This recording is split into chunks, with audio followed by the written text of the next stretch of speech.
अखिलेश यादव जी द्वारा कही गई ये पंक्तियां ना मेरा है ना तेरा है, ये हिंदुस्तान सबका है। नहीं समझी ये बात तो नुकसान सबका है, भारतीय लोकतंत्र और एकता की मूल भावना को प्रकट करती है।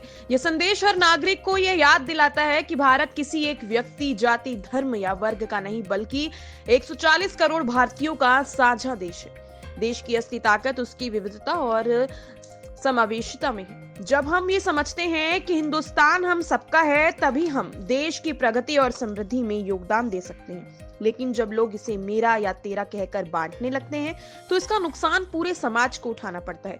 ये पंक्तियां एक चेतावनी भी हैं कि यदि हम अपनी एकता और सामूहिक जिम्मेदारी को नहीं समझते, तो केवल किसी एक वर्ग का नहीं बल्कि पूरे देश का नुकसान होगा।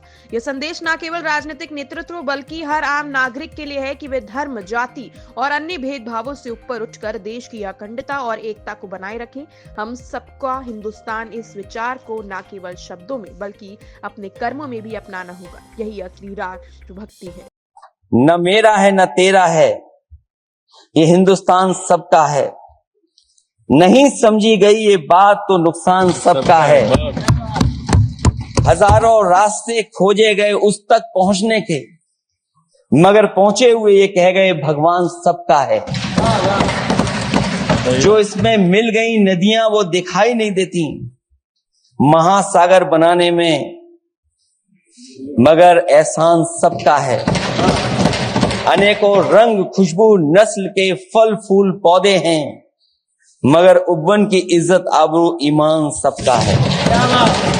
हमें उम्मीद है कि इस चर्चा के बाद बाबा साहब भीमराव अम्बेडकर जी का दिया हुआ संविधान को बदलने का सपना नहीं देखा जाएगा।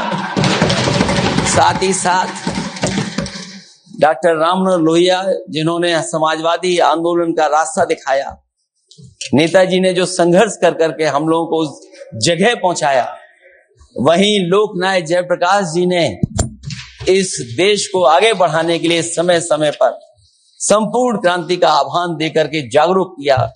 मैं उन सबको याद करते हुए एक बार फिर अध्यक्ष जी आपका बहुत बहुत धन्यवाद देता हूं।